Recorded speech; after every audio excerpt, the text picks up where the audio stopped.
আমরা ঐক্যবদ্ধ। আমরা আর কোন দালালের কাছে আমাদের এই দেশকে ইজারা দেব না, দেব না, দেব না। আজকের এই গণমিছিলের এই স্থানে আমরা হাসিনার পতন ঘটেছিল।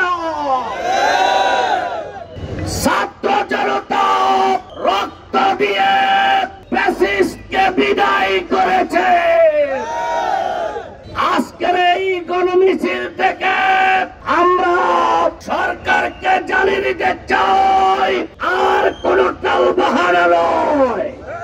জুলাই ওই রেজাল্টের জন্য জুলাই সনদকে অবিলম্বে শর্ত সব নির্দ্বিধায় পূরণ করতে হবে।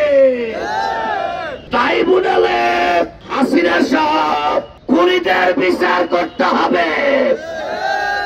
লেভেল প্লেন ফিল্ডের মাধ্যমে নির্বাচন দিতে হবে।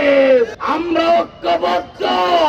আমরা আর কোন দালালের কাছে আমাদের এই দেশকে ইজারা দেব না, দেব না, দেব না।